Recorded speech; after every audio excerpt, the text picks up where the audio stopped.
कर देगा। मुझे क्या पता था कि मैं फाइट दे रही हूँ और ये लोग मेरे बाबू को ख़त्म कर देंगे।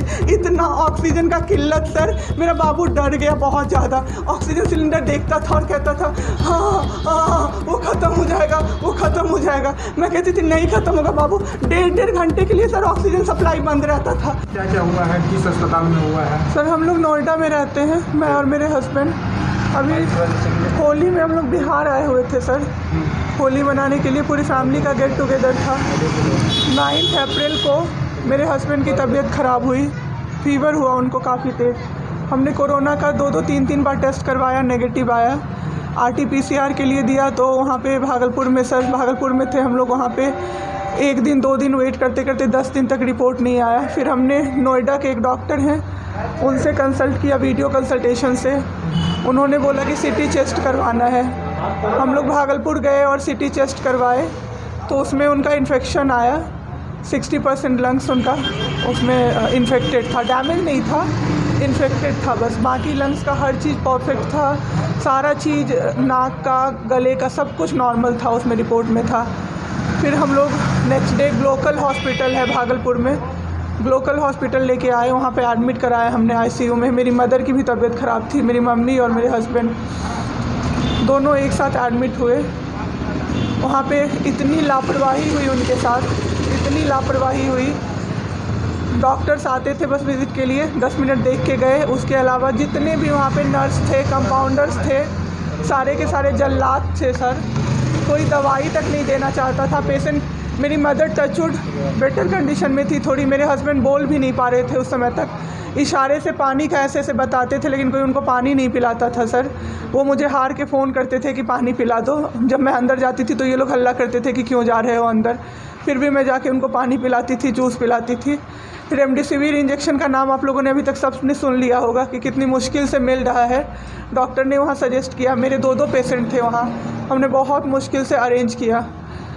जब वो इंजेक्शन मिला तो एक दिन रात को जब इंजेक्शन देने लगे, हाफ़ इंजेक्शन फ्लोर पे गिरा दिया उन्होंने।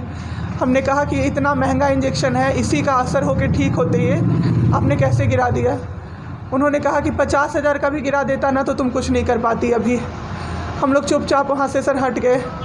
थोड़ी देर बाद वहाँ पे मेरे हस्बैंड को मैंने देखा कि उन्होंने 2-3 बार पॉटी किया था, यूरिन पास किया था, कोई क्लीन करने नहीं आ रहा था सर। 6 घंटे से वो उसी गंदगी पे पड़े हुए थे। उन्होंने मुझे फिर फ़ोन किया, बस फ़ोन कर पाते थे सर, बोल भी नहीं, बस मिस्ड कॉल आती थी, मैं समझ जाती थी कि कुछ परेशानी है उनको। जब मैं गई तो मैंने देखा पूरे गंदे बेड पे मेरे हस्बैंड 6 फीट 2 इंच के सर, पूरे गंदे पे वो सोए हुए थे सर। मैंने ज़बरदस्ती सबको बुलाया। एक आदमी था ज्योति कुमार करके, ज्योति कुमार, सब लोग ध्यान से इसको कवर कीजिए। ज्योति कुमार एक कंपाउंडर था वहाँ पे, Glocal hospital Bhagalpur. Jyoti Kumar compounder है वहाँ का, मतलब जो अटेंडेंट सब होते हैं ना वो है, लड़की नहीं है लड़का है ज्योति कुमार। उसको मैंने रिक्वेस्ट किया कि भैया प्लीज़ आप मेरे हस्बैंड की मदद कर दीजिए, रात में ये लोग रुकने नहीं दे रहे हैं मुझे अपने पास, इनके पास।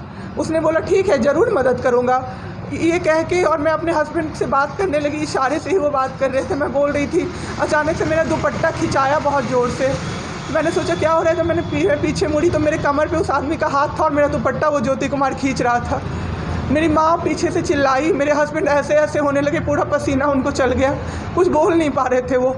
जब हम लोग ठीक थे ना, मैं बाहर निकलती थी ना, कोई मुझे ऐसे देखता था ना नॉर्मली ही तो कहते थे आँख निकाल लूँगा, क्या सोच के इसको देख रहे हो। और मेरे हस्बैंड उस दिन बेड पे पड़े हुए देखते रहे कि मेरी वाइफ का कोई दुपट्टा खींच रहा है। और जब मैंने उस आदमी को देखा ना तो वो मुस्कुरा रहा था। मैंने ऐसे दुपट्टा खींचा और मैं कुछ नहीं बोल पाई डर से कि मेरे हस्बैंड यहाँ पे है, मेरी माँ यहाँ पे है, ये लोग कुछ कर देगा, इस डर से मैं कुछ नहीं बाहर निकली। मैं बाहर निकल के मैं धम से बैठ गई। वो आदमी मेरे पास फिर आया, मुस्कुरा के बोला मैं ध्यान रखूँगा। मैंने बोला ठीक है भैया आप ध्यान रखना। मैंने कुछ नहीं बोला उसको, कुछ भी नहीं। 2-3 दिन बाद ऐसे ही कोई सुविधा नहीं, कुछ नहीं। मेरे हस्बैंड की तबीयत उस दिन से बिगड़ी जब रात के 2 बजे में मेरी मदर के बगल वाले बेड पे एक अंकल, मास्क उनका हट गया था और वो अंकल चिल्ला के नर्स को बुला रहे थे और मेरी मम्मी चिल्ला रही थी जल्दी आइए ये मर जाएंगे, जल्दी आइए ये मर जाएंगे। कोई नहीं आया और अंकल ने दम तोड़ दिया। ऐसे 3-4 लोग उस 2-3 दिन के अंदर दम तोड़े हैं बिना केयर के, बिना नर्स के आए। सारी नर्स टेबल कुर्सी लगा के सो जाती थी, कहती थी पागल हो गए हैं हम ही, अब मर जाएंगे इस कोरोना के चक्कर में, अब तो क्यों जॉब कर रहे हो, छोड़ दो, आपकी जगह कोई और आ जाएगा। उसके बाद वहाँ से ले बाई पैप वहाँ उस हॉस्पिटल में नहीं अवेलेबल था। मेरे हस्बैंड की तबीयत एक दिन बहुत ख़राब हो गई, उन्होंने मायागंज रेफ़र कर दिया, भागलपुर मायागंज हॉस्पिटल। हम लोग जब भी मायागंज आए, मायागंज की और हालत ख़राब, आईसीयू में 4 बेड था। मेरे हस्बैंड के बगल वाले बेड पे 4 लोग 6 से 7 घंटे में 4 लोग ख़त्म हुए। क्यों ख़त्म हुए? वो नर्स को बुला रहे थे, सिस्टर आ जाओ, दिक्कत हो रही है, दिक्कत हो रही है, और सिस्टर नहीं आती थी। एक अंकल तो बुलाते बुलाते उलट के गिर गए, पूरा सर फूट गया, ब्लड और मर गए वो अंकल वहीं पे। इतना मेरे हस्बैंड डर गए। शाम होते होते मेरे हस्बैंड की तबीयत अचानक से ख़राब होने लगी, पूरा ये सब ड्राई हो गया, एक लेयर वाइट कलर का जम गया उनके ऊपर, बहुत ज़्यादा तबीयत ख़राब हो गई। हम लोगों को समझ में नहीं आ रहा था कि हो क्या रहा था।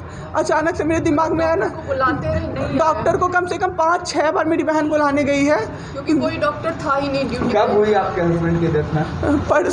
परसों। सुनिए मेरी बात, पहले पूरी कहानी मेरी सुनिए। मेरी बहन 5 बार 6 बार गई है बुलाने डॉक्टर को मायागंज में, तो डॉक्टर क्या कह रहे हैं, यार रात में भी सोने नहीं दोगे, रात में भी सोने नहीं दोगे। जब हमने देखा जाके सर, तो लाइट ऑफ, इमरजेंसी के नाइट डॉक्टर्स का लाइट ऑफ, और सब नीचे बिछा के मूवी देख रहे हैं और सो रहे हैं, और दरवाज़ा तक नहीं खोला सर। मेरे हस्बैंड की ऐसी हालत हुई, जब मेरी दीदी बहुत जाके चिल्लाई, तब एक डॉक्टर आए वहाँ से, तो उन्होंने देखा क्या कि मास्क, उन्होंने ऐसे मास्क लगा होता है ना, उसमें एक ऑक्सीजन सप्लाई का पाइप होता है ना, वो पाइप ही नहीं लगाया था सर, बस मास्क लगा के छोड़ दिया था, ऑक्सीजन सप्लाई आ ही नहीं रहा था। जब बहुत कम हो गया तब वो डॉक्टर आए और पाइप लगाया, मेरे हस्बैंड तुरंत में ज़िंदा हो गए। उसी दिन से उनके दिमाग में वो ऑक्सीजन की किल्लत का डर बैठ गया सर, बहुत। 7 घंटे बिना ऑक्सीजन के रहे सर, लड़ते रहे। फिर उस दिन इतना वो डर गए, वो बोले नहीं अब हमको कहीं बाहर लेके चलो। दिल्ली में सर हमने बेड का किया, बहुत पता नहीं था, दिल्ली में कहीं भी जगह नहीं था। हम पटना आए, राजेश्वर हॉस्पिटल में सर पटना आए। यहाँ पे इन्होंने कहा आईसीयू में अटेंडेंट नहीं अलाउड हैं, नहीं जाओगे आप। मेरे हस्बैंड रोने लगे कि मेरी वाइफ को बस भेज दो, वो रहेगी तो मैं ठीक हो जाऊँगा। इन लोगों ने नहीं अलाउ किया सर। मैंने देखा, एम्बुलेंस से हम लोग भागलपुर से पटना आए थे राजेश्वर, रास्ते में उनको 3 बार पॉटी हुई थी सर। उसी गंदे बेड पे उनको 4-5 घंटे राजेश्वर में सुलाया रहा।